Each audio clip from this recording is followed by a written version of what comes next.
Hey everyone, you are listening to Sacred and Profane Love, a podcast in which philosophers, theologians, and literary critics discuss their favorite works of literature and poetry and how they might shape how we think about love, happiness, and meaning in human life. I am your host, Geoffrey Frey. I am Assistant Professor of Philosophy at the University of South Carolina, and I am one of the principal investigators of the Virtue, Happiness, and Meaning of Life project, which, along with this podcast, is generously underwritten by the John Templeton Foundation. In this episode, titled Boasts of Love and Troilus and Criseyde, I speak with Professor Holly Crocker about the pledges of love and the fickle hearts in Geoffrey Chaucer's famous poem. I hope you enjoy our conversation.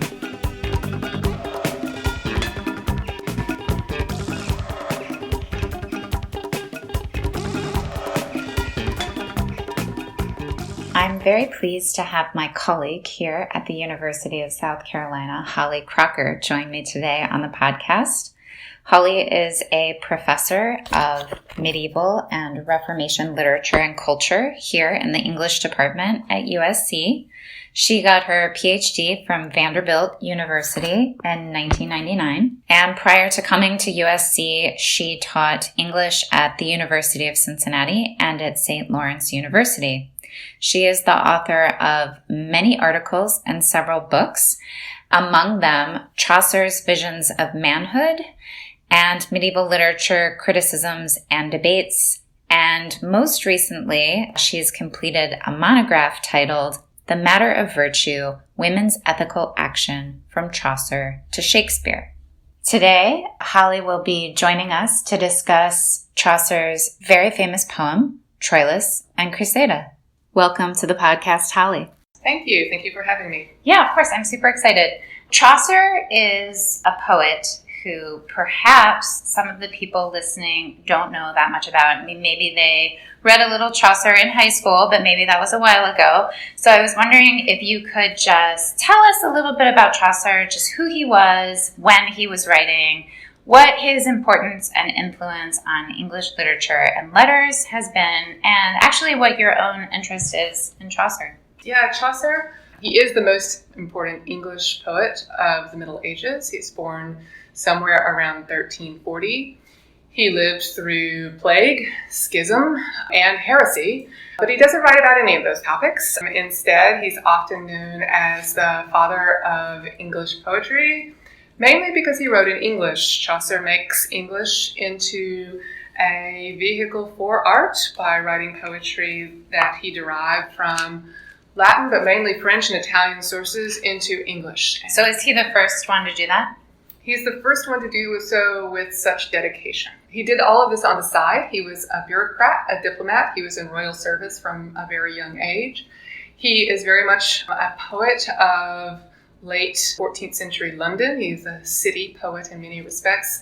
And that is why his Middle English is easier to read than that of some of his contemporaries, say Langland or the Pearl poet, because he is from the capital, and his form of Middle English kind of won the dialect wars in terms of the history of the English language. What else to say is that what Chaucer was interested in doing, while you might have read him, is his friend collection, The Canterbury Tales, is what he's best known for today. Yeah, I read that in high school. For a kind of naturalism, comedic sense of human life. It's a poem about pilgrimage, but oh so many other things. But during his own day and the centuries following, he was best known for Troilus and Criseyde. So was his influence on the language, I mean, was he kind of like Dante in the sense that, you know, the Florentine dialect ended up being what became Italian? Yes, and he's interested, certainly he and other poets of his age, in exploring how Middle English could carry certain kinds of poetic forms and be an appropriate vehicle for certain kinds of aesthetic ideals. Middle English is pretty different. For me, it's a little bit intimidating. Now, do you recommend reading Chaucer in the original? I do recommend reading it in the original, okay. But for people who are beginners, reading Middle English, it often goes better if you read Middle English aloud, so you can hear the cognates and you can begin. How do you know you're pronouncing it properly? There is a fabulous website at Harvard, Oh, okay. Harvard that will help you with your Middle English if you want to hear people reading Middle English and if you want to see if you're getting it right. But even working through the lines, even if you have no idea how it sounds, you'll be amazed at how certain of those words begin to come into a kind of understanding for you. But if you are going to read it in translation, we're using a translation by George Pratt today, which is a very nice translation because it preserves Chaucer's stanza form. And there are others, including Middle English texts that are heavily glossed, i.e. gives you a lot of guidance on what certain words mean. And that's what I would recommend if people are starting out with Middle English, is an original version that is made for beginners, not the Riverside, has lots of glossed words that help people who are learning to read Middle English. Okay, so don't read a translation, even though we'll be discussing a translation today, but read an annotated original. Got it. So why don't we start to talk about the poem, Troilus and Criseyde. Can you just give us a brief overview of the poem? Troilus and Criseyde is a poem that deals with the matter of Troy. It's set during the Trojan War. It focuses on two lovers, two characters, Troilus and Criseyde. Troilus is a prince. He is A Trojan prince. A Trojan yes. prince. He is one of the privileged kind of young men of Troy. He falls in love despite his doubts about love with Criseyde. He sees her and falls in love at first sight. She is a widow. She has been abandoned by her father and left in the city. He has gone to the Greeks. He is Calchas. You will know him from other stories. He has left her without protection in the city except for her uncle, Pandarus. Troilus, when he sees Criseyde, falls in love with her, goes to his bed, suffers for at least one book of the poem in his love for Criseyde. She, by contrast, knows nothing about him or his affection until her uncle presents Troilus's suit to her, and over book 2 seeks to convince her to grant her love to Troilus, which happens. The lovers consummate their affair in book 3 in a very important scene in which the tenderness and the beauty of their love Chaucer lingers over quite extensively. Book 4, everything goes bad. It starts to take a downward turn. Starts to take a different turn. The Parliament decides to make a trade with the Greeks, a war prisoner trade. They were going to trade Criseyde for Antenor. Despite some protest, Hector famously rejects this idea. The Parliament agrees to send Criseyde to the Greeks in exchange for Antenor. Troilus says nothing in her defense. He goes back home to bed to suffer, and he says he will die. The lovers reunite. They have a kind of tearful parting. They seek to figure out what they might do in the face of this. And as a kind of comfort to Troilus, Criseyde promises she will return to him. She says, I will elude my father, I will escape the Greeks, and I will come back.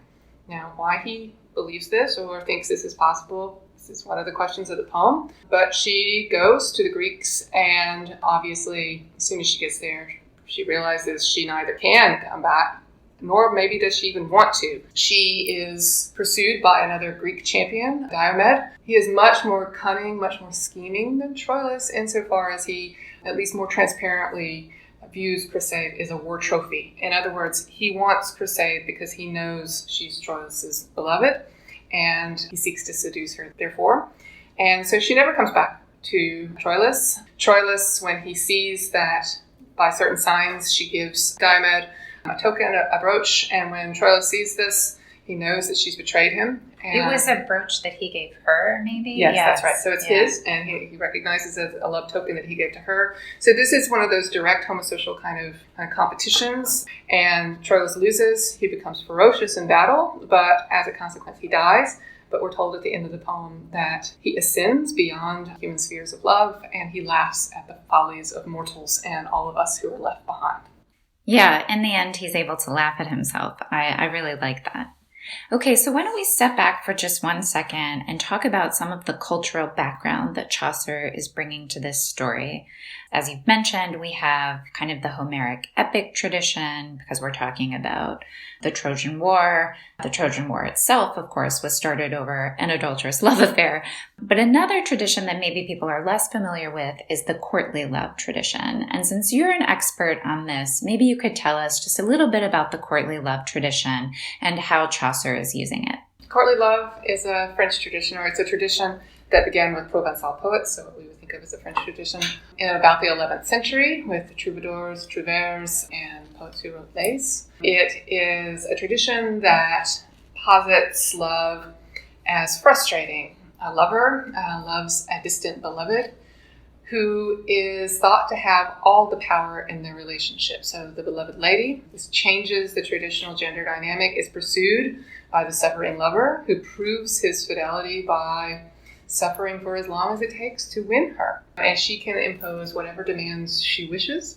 And what does it mean to win her? Is it sex in the end, or? In many stories it is sex. So one of the kinds of things about courtly love is often thought to be an illicit form of love. It is one that happens outside the bounds of marriage. It's often secret, which you see in Troilus and Criseyde, and perhaps socially taboo or something that runs against certain kinds of religious proprieties. Now, in the original, earliest iterations of courtly love, it didn't necessarily involve sex. It just involved a kind of favor or a kind of sympathy. And you see Criseyde being pressured to grant Troilus a kind of pity in Book 2 and into Book 3.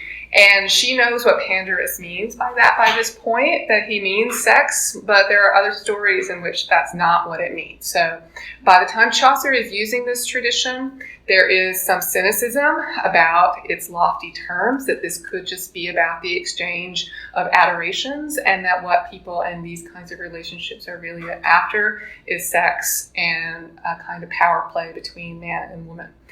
Also skepticism by scholars whether this actually empowers women, that women are adored, set on pedestals, said to be in control of certain kinds of relationships, but they are also presented as objects of male desire, and their ability to maneuver or to have their own sets of desires is itself limited. It's a masculine kind of love.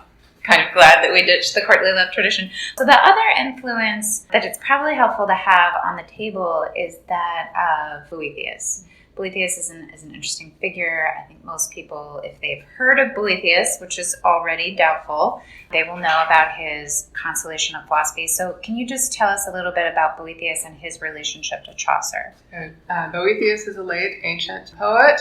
Slash philosopher, putatively Christian, and his Consolation of Philosophy is a prison narrative in some respects, or prose and poetic narrative, in which goddess philosophy advises the imprisoned Boethius on how to bear up under the tyranny of fortune and under the kinds of violence and oppression that occur in a mortal life that is riven by a kind of contingency and is dominated by transitory things. So he's advised to give up worldly concerns and to focus on an intellectual life, a life of philosophy, and to receive a kind of understanding of the limitations of those things he has hitherto desired. Right, so just to be clear, Boethius lands in prison because he does the right thing. So one of the things that Boethius is exploring in the Consolation of Philosophy is this ancient philosophical thesis that virtue, especially justice, is supposed to benefit you. It's somehow supposed to be essential to living a good life. Now, Boethius finds himself in a position that puts a lot of pressure against this thesis because now he's done the right thing, the just thing, but the people in power are angry with him and they're going to ruthlessly execute him for being just. So Lady Philosopher comes to him to remind him what really matters. That is to say, what he really ought to love, which transcends this world. So now there are two women in the Consolation of Philosophy. There's Lady Philosophy. She's the personification of wisdom. And then there's, by contrast, Lady Fortune. And wisdom is this eternal, unchanging, stable, and truly fulfilling sort of thing, whereas fortune is unconstant and fleeting and untrustworthy, and you shouldn't put your heart in that.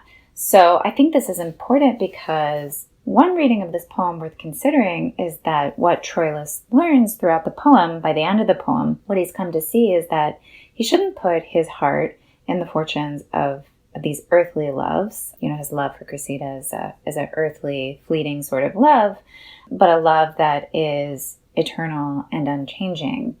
So I think that all of this is very much in the background of Chaucer's mind as he's writing Troilus and Criseyde. So I wanted to bring it up for that reason. Now, obviously, before he comes to wisdom, as it were, and realizes that he shouldn't put his heart in earthly things, earthly loves. He does fall in love. He falls rather dramatically in love with Criseyde, and that's the stuff of book 1. So maybe we could talk about that now.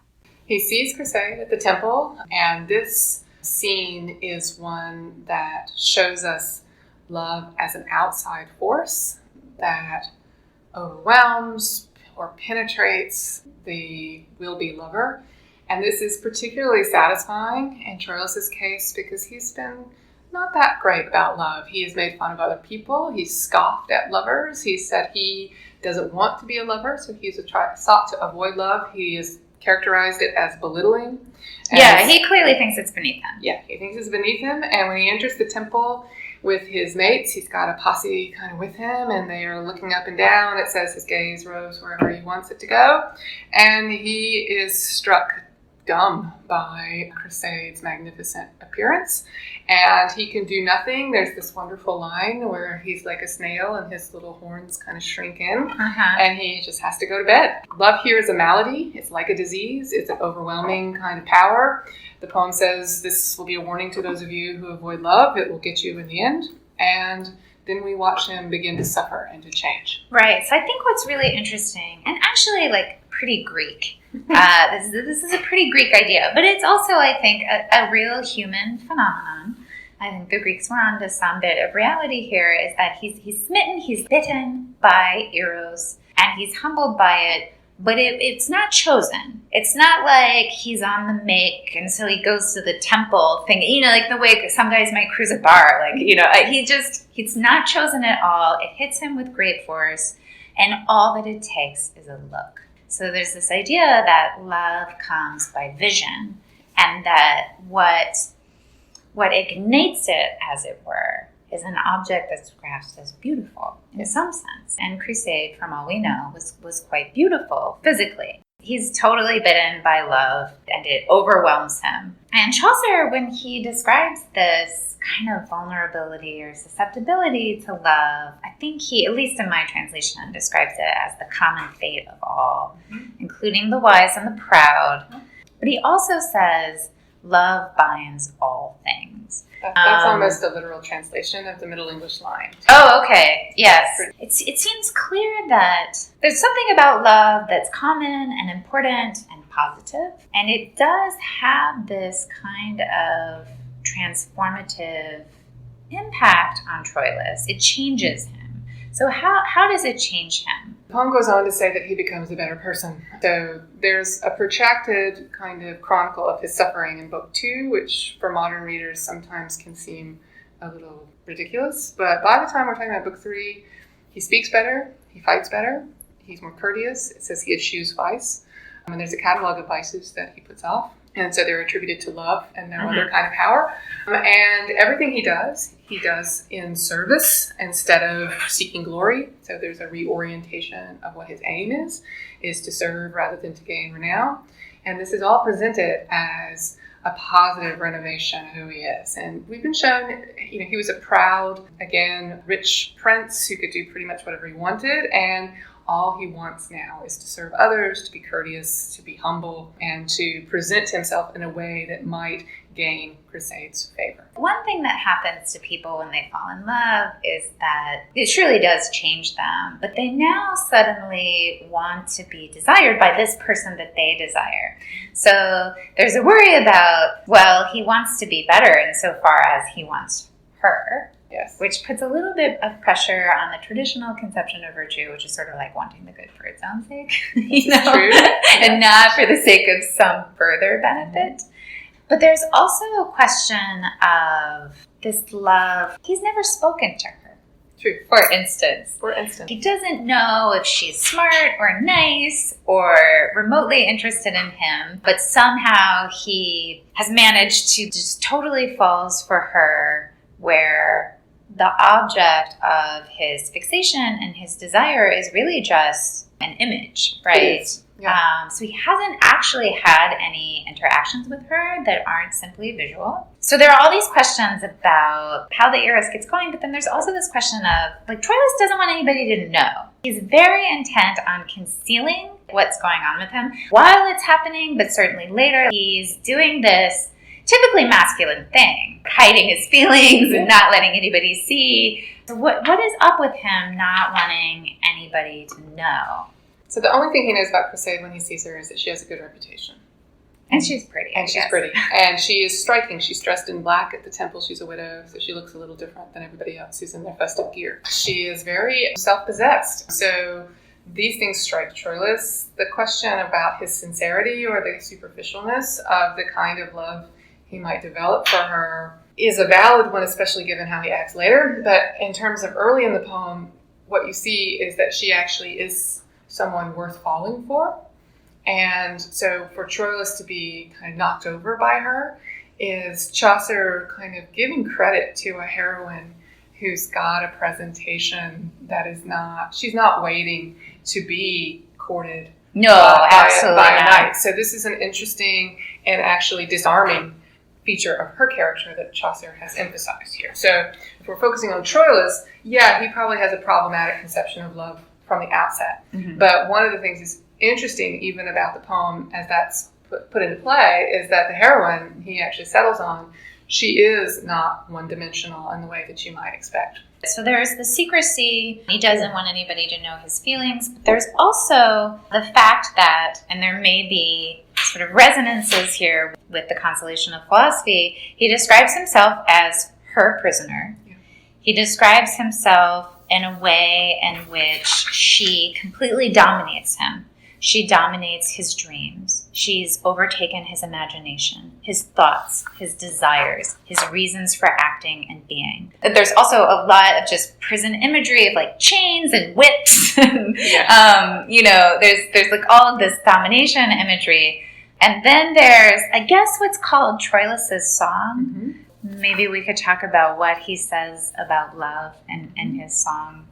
So if love is nothing, why do I feel this kind of suffering or pain? Or if it is supposed to be the source of good, why am I suffering in this way? It's so great. Why is it hell? Yeah, these are the questions he asks. One of the aspects of this kind of love is that it's predicated on suffering. You prove your worth and your seriousness as a lover and your fidelity by suffering, your willingness to undergo this kind of suffering. So the prison imagery is part of this kind of tradition. You're undertaking something that's hard. Love becomes its own kind of quest. It becomes its own kind of ordeal that you're willing to undertake. And the kind of the trap that love is, or the prison that love is a test of endurance. And it's a test supposedly meant to show that you're not superficial, that you're not just trying this on and scoping out this woman or that woman, that you're really willing to feel pain in her service.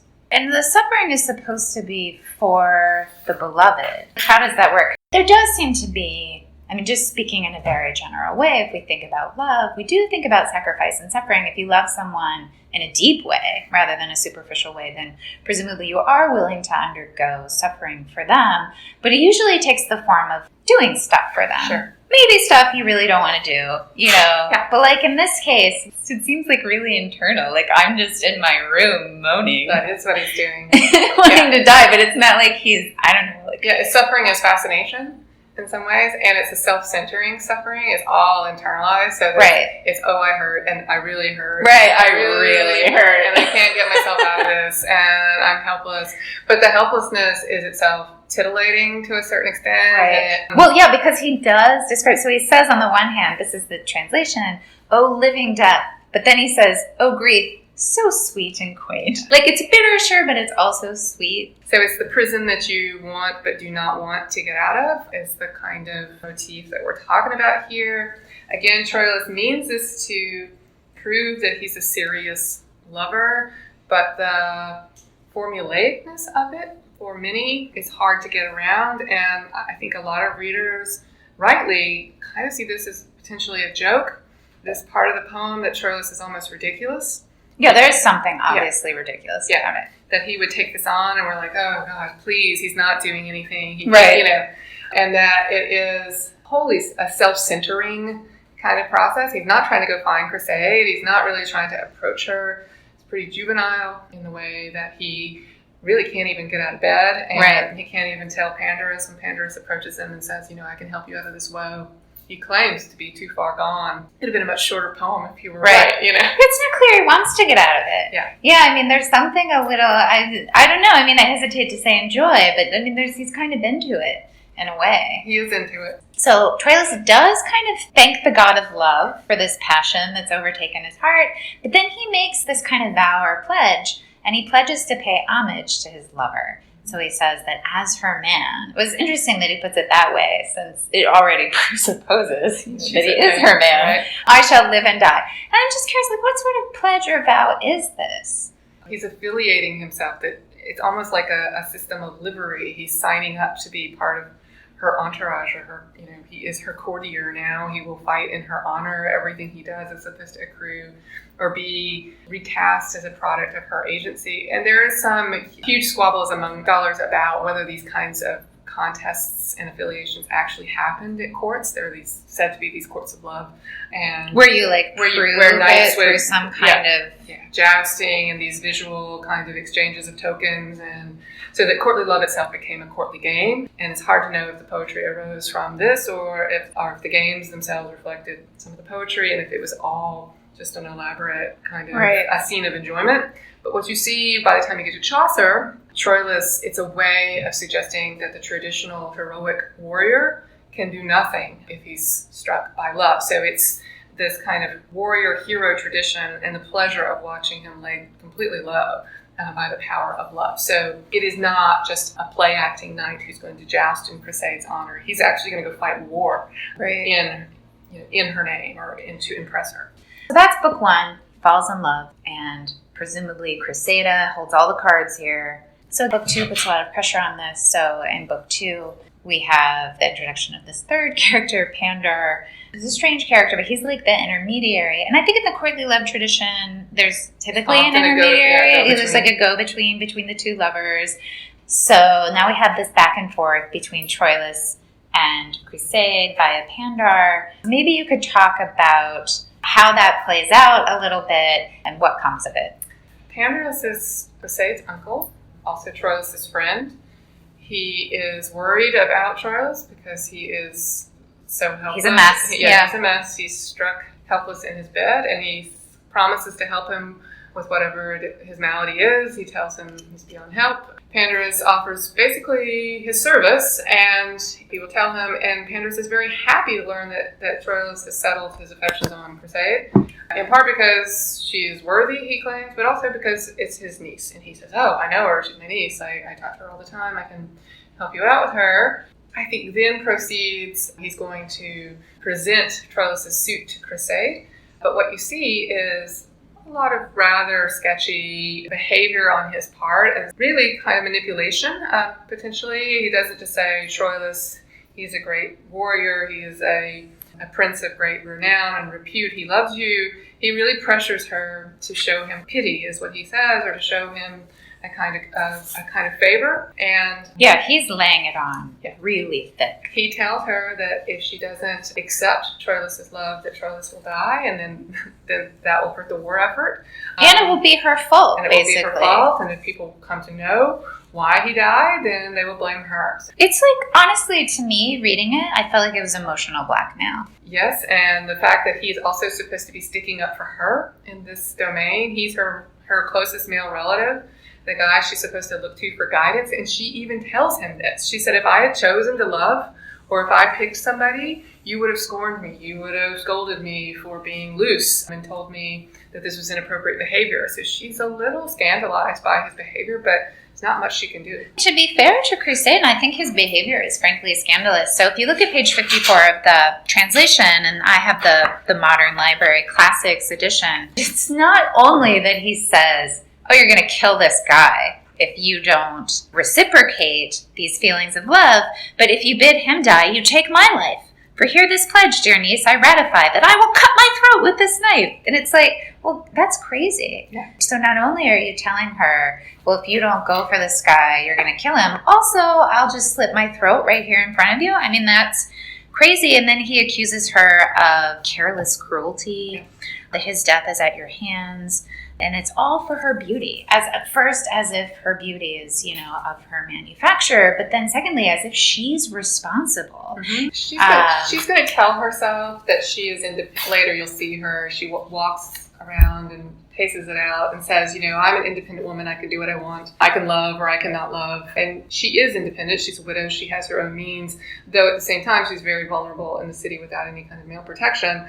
But what you also see is that's also a kind of self-justification. She says, I can love who I want. I can love if I choose. But she's already basically come to this decision of loving Troilus. So she has capitulated. And then you see her making it right with herself in terms of her own will and her own choice, right? She claims that it is her will and her choice to have done this. But this comes after you see Pandarus lay it on as thickly as he does and manipulate her. It may be true that from her first-person perspective, she feels like it's her choice, but there are somewhat objective criteria for whether you're actually coerced, whether you yourself recognize it or not. And I personally, I don't know what Chaucer's perspective is, but for me reading this, I'm thinking, wow, it's really not clear to me that this is a fully informed free choice. The way it's presented to her is that it is her duty to accept the love of a worthy man who's dedicated himself to her. And that is one of the problems of courtly love,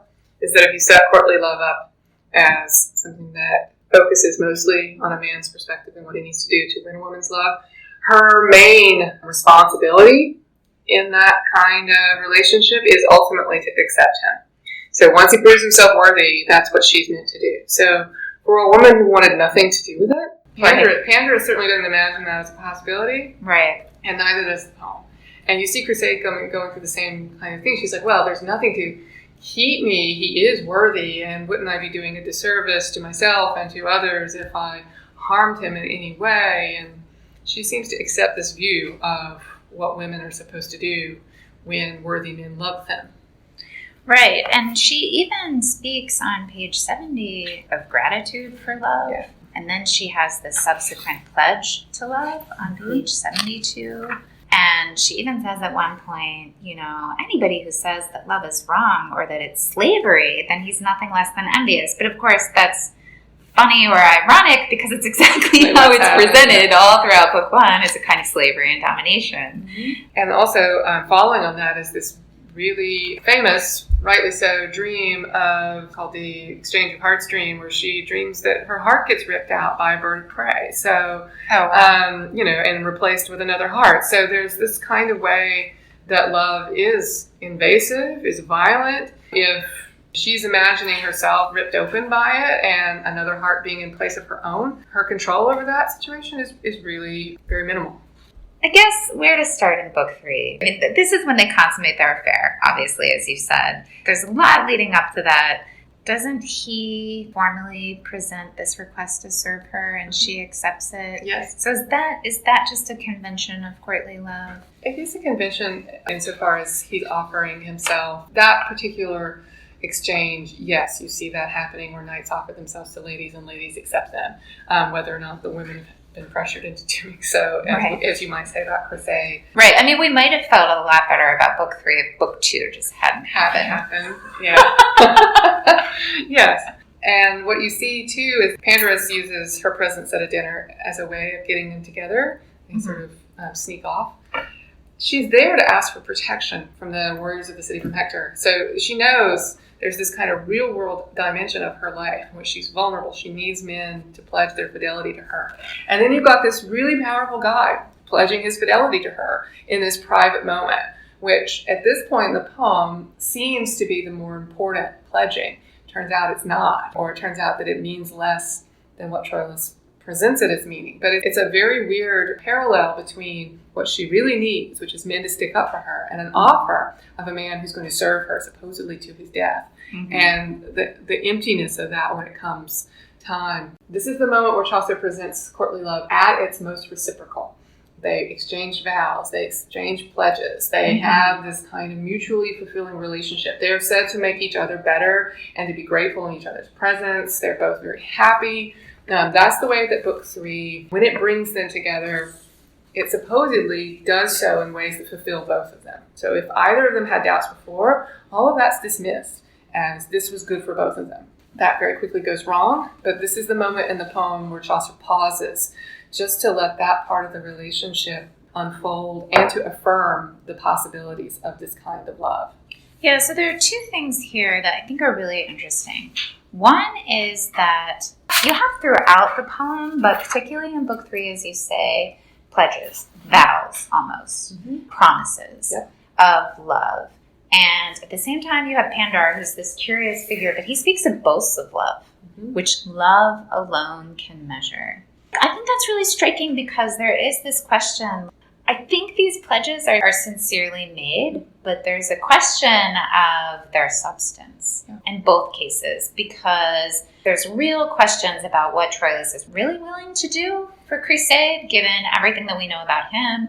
And there's real questions about how much she genuinely loves him, given everything we know about her, but even the broader context, that she is vulnerable, that she knows full well that she's vulnerable, that she knows she needs the protection of men. Does she really want to offend, alienate the prince? I don't know. I mean, I'd be pretty scared of doing that. So there's that. But then I think there's also, and again, this is really Greek, there is the fact that when their love is consummated and they are actually united, they do experience, I think, a real genuine ecstasy. They do. That is the goal of Eros. It's ecstasy. Eros is this longing, this reaching out, this striving for the beloved, no matter what that object of love is. And then when you actually have union with it, it's ecstatic. Yes. And they do experience that ecstasy. And so that, in some sense, is a sign that it's real to a certain extent. But then there's also this lingering question. I mean, I think, there's something a little bit brilliant about the setup, because on the one hand, like, Chaucer wants to acknowledge that there's something real there. It's not like they have bad sex or something. Yeah, absolutely. It's not. They don't. No, they don't. So Troilus swoons. They still come together. Yeah. It's totally ecstatic and amazing. Then on the other hand, there's this question about the boasts of love, which love alone can measure. And so it's a question of, well, what happens after the ecstasy, right? And here we get some hints, I think maybe from both sides. I mean, on the one hand, there's this theme throughout the poem, which I'm really interested in, because I think it picks up on something like really real about human beings. I mean, we've already seen the ways in which Troilus's love is self-centered in like really obvious ways. But for Criseyde, we get these little hints all along from Chaucer that what she's really in love with is his love for her. So it also has this self-referential character. So, she longs again to have him in such plight that she alone may bring him delight. So she's very captivated by the fact that she is the beloved, that she's really driving him mad. And I think she kind of gets off on that. This is true. And she's also never saw herself as having this kind of capacity. And when it's given to her, she is surprised and delighted by the kind of person. When you see yourself through someone else's eyes and you're better than you thought you might be, right? I think there's this kind of moment of pleasure for her. Absolutely. And so part of her pleasure of being with him is that someone could be that dedicated to her, and someone of such note and worth could be dedicated to her in that way. So right. Part of what the lover wants is to be wanted. Yes. Right? I mean, it's very human. This is the book, I think, that shows that this kind of love might be true, but also fleeting, or true, but something that's easily subject to ruin, right? So that you can actually do both. It's not that it needed to be superficial or that it needed to be shallow from the beginning for it to go wrong. Right. It actually could have this kind of ecstasy, this successful consummation, and do everything it's supposed to do, but then yet still be lacking or not enough, or that it could be easily destroyed, right? So all of those things that the rest of the poem shows. So you don't have to have an untrue Criseyde who's a schemer. You don't have to have a shallow or even undedicated Troilus who never really meant it. Right. Both could be true, and yet all go wrong nevertheless. I'm so glad that you mentioned that, because I think that, well, one, I think that's really right. But two, I think that there's this important difference between falling in love is the beginning of something, but something that might very quickly end or lead to complete disaster for both parties. Yeah. And in book 4, we get more pledges of love, and there's a lot of talk of eternal love there's a lot of swearing to God that it's forever and, nothing can harm it. And of course, you're sort of reading it and you're like, yeah, that's not going to happen. You sort of know. Again, it's like you keep hearing this thing from Pandar about posts of love. It's like, I don't know. Maybe it's not eternal. And I don't know how much you want to dwell on book 4. I think what you see in book 4 with the kind of way that war intervenes in the story. So is book 4 where she is bartered away? Yes. To the Greeks? Okay. Yes. What you see in book 4 is the kind of, all this pledging, all of this promises of fidelity. He wants to save her. Hector is the one who objects to her trade. Troilus is there. And now, Hector is Troilus' older brother, yes. right? Yes. And, he is the glorified public war hero and the champion. And he's the one who sticks up for her and says, we don't trade women. This is not, we don't comport ourselves in this way. Says we don't sell women, we don't trade women. And Troilus stays silent. He doesn't go to Criseyde afterwards. He goes back to his own bed. And so she doesn't even know that this has happened until later. So he doesn't even tell her. So this is when you start to see that, wait, this kind of his sorrow, his suffering, and the way he reacts to it is not directed towards her, or he would immediately go to her after this horrible thing happens, and that's not what happens. And so it's almost comic. He becomes, again, like a dead man, and Pandarus has to talk him into something. Yeah, he's all swooning. Yeah, again. And also I think it starts to bring out the fact that his love for her is this very secretive, private thing, right? He kind of carries it in his heart and nowhere else. Mm-hmm. And it's totally divorced from an actual human context. That is to say, like the world, the way things are, the socio-political order of things. Mm-hmm. It's really just this thing that's entirely internal to him. And so looked at in that way, maybe it's not surprising that he doesn't actually stick up for her when she actually becomes part of the geopolitical happenings. But it's also a sign that there's something wrong with this kind of love. Because he says, I'm going to do anything for you. Well, here's your chance. Yeah. And he doesn't. Later in the same book, Pandarus tells him to carry her off. He says, you should basically, take her, kidnap her, run. Right. And he says, oh, she'll never do that. Yeah, and then he also at some moments says, well, it's to protect you. Yeah. It's actually in your best interest that I not do anything for you. Yeah. Kind of makes that move. Yeah, he says he doesn't want to damage her name. That's right. Several times. That's right. In ways that you kind of wonder how her being traded to the Greeks as a war prisoner is going to not damage her. Yeah, it's a suspicious move. Does Diomed come in at book 4? It's really almost the opening of book 5 when he sees this exchange. He sees the kind of looks between Troilus and Criseyde, and he's a canny reader, and he looks and he kind of goes, there's something there. Well, I think people in love have a pretty hard time hiding it. Yeah.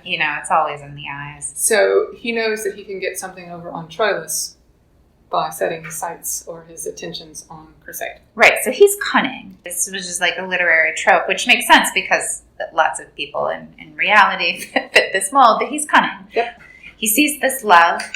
He sees vulnerability, right, that he can exploit. Yes. And so he's coming to Criseyde in a predatory, calculative way. The thing that's unsettling about his suit and the way he presents it to her is it's almost, except for what you know about his motives, what you do, but in terms of form, it looks exactly like what Troilus presents to her. Right. He's worthy, he'll give her protection, right. He will serve her. Right. He uses all the right language, the same sort of formula of knight in service to her. She is in need of protection, he says. He says he knows all of these things. Mm-hmm. And in fact, he's much more forthright about it.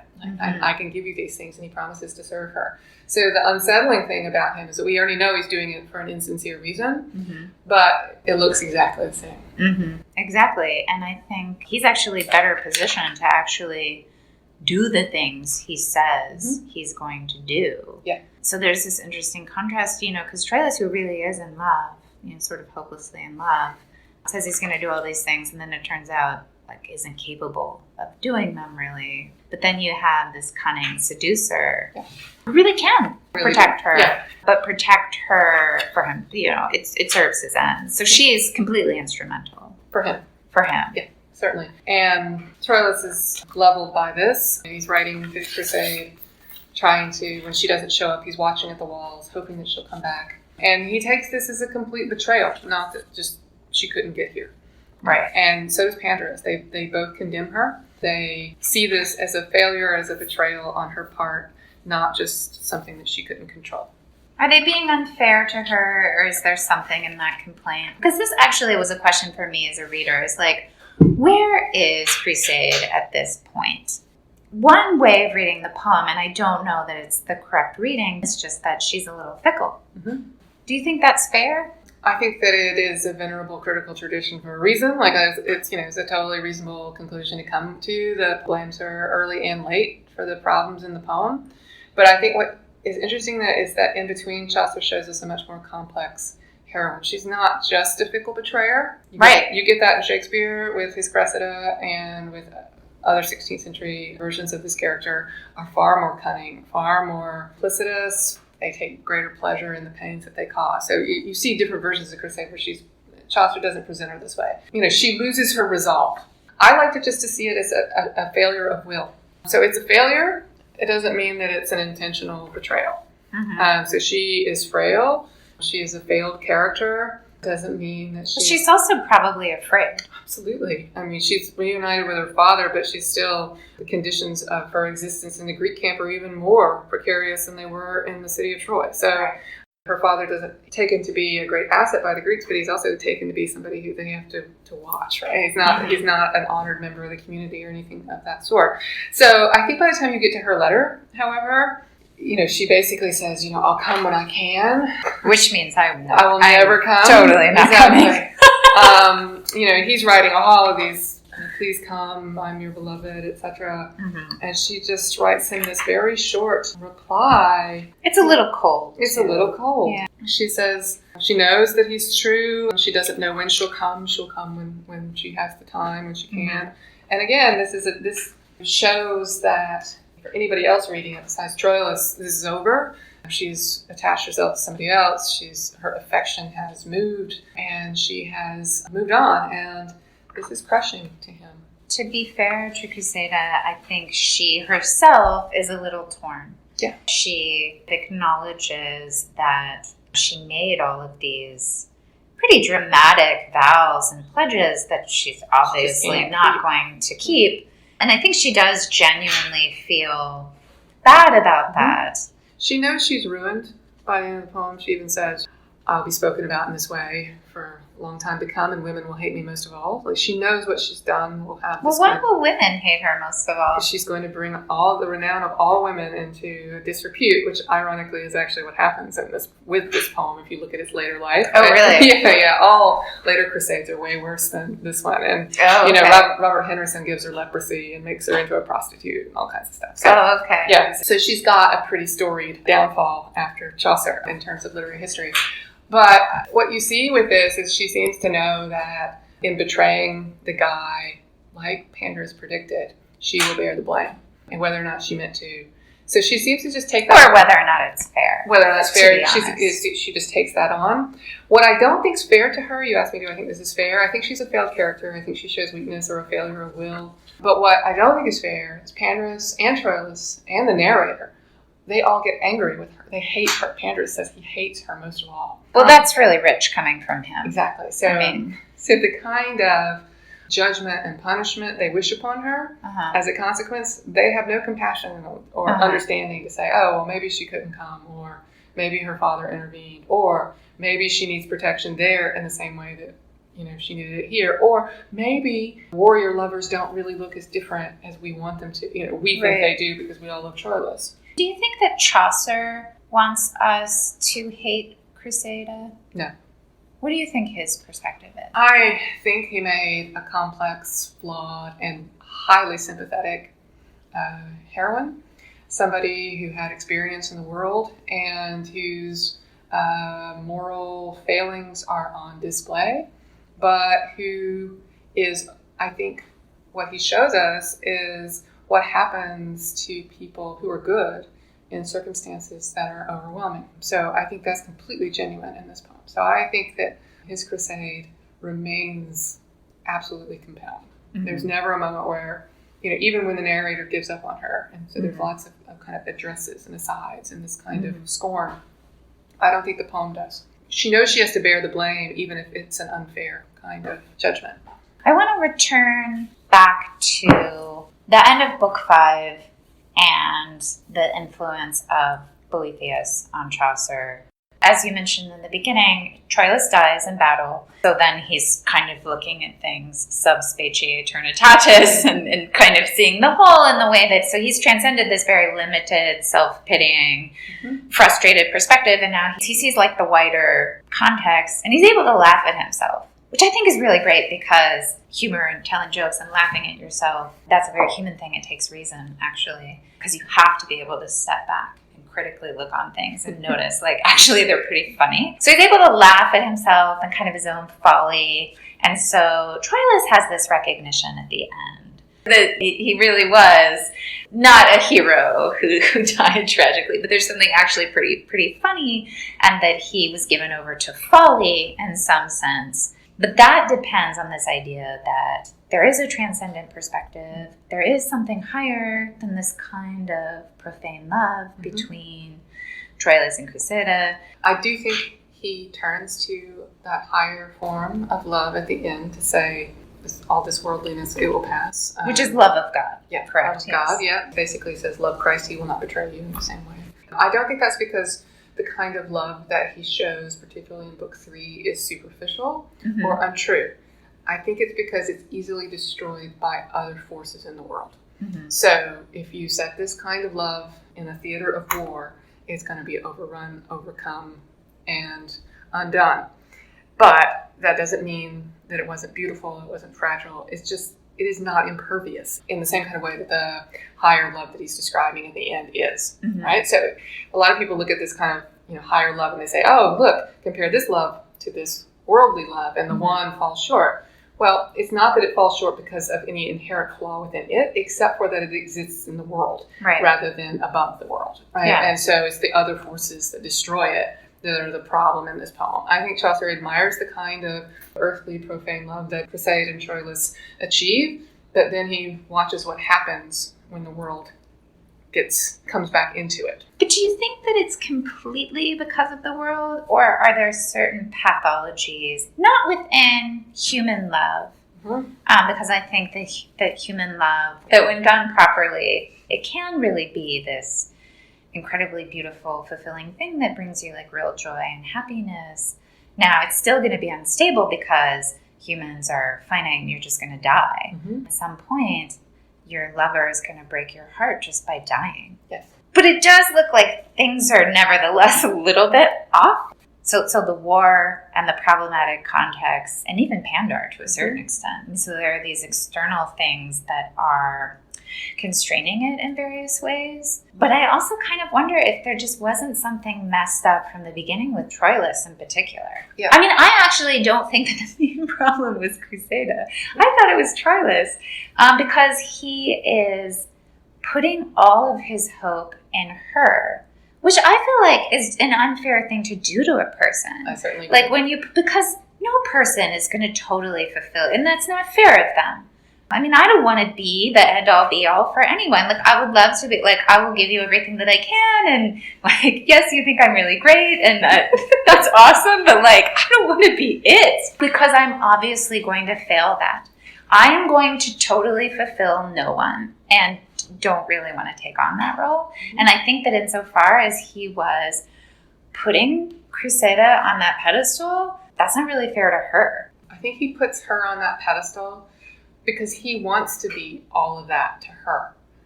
So it's this kind of conception of, if I elevate you, I elevate myself through this kind of love. And you're right, that is not a way of going about this kind of love. But I also wonder if that is itself also bound up with this kind of heroic context in which achievement, a kind of glorified magnificence, is the goal of personhood.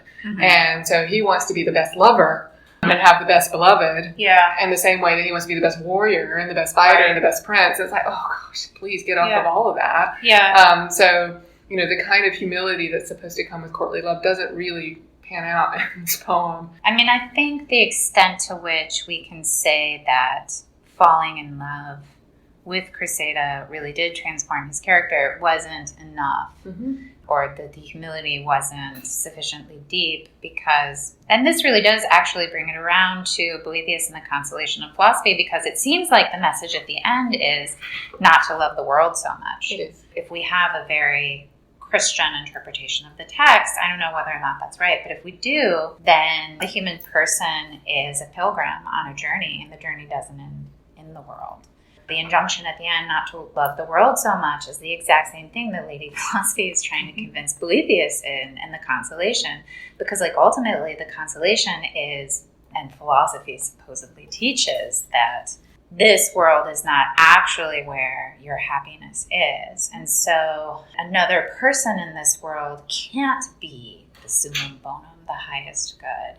And in a way, that's almost a recognition that it was unfair to put her in that role, because nobody's going to do that for anybody else. Sure. We're just going to love you to the extent that we can as finite, limited humans in a world that's fallen and messed up. But we're not going to totally fulfill you in every sense.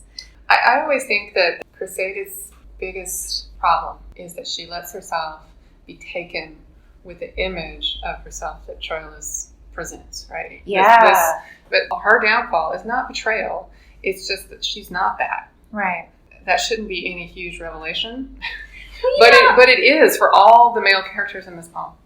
You know what? That's so interesting that you say that, because a lot of people speak of Criseyde's supposed untruthfulness, but there's a sense in which she's the one that actually comes to, like, self-knowledge. Yeah. You know? She knows what her limitations are. Yeah. Very intimately by the end of book 5. You know, I mean, maybe she's the one who finally saw the truth of boasts of love. Mm-hmm. Yeah. Well, thank you so much, Holly. Thank you. This was really great.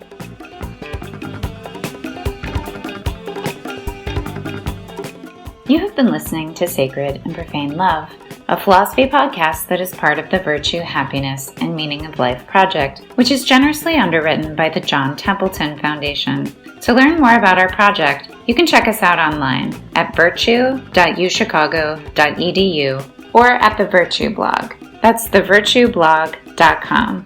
Finally, if you enjoy this podcast, please leave us a positive review on iTunes or wherever you listen.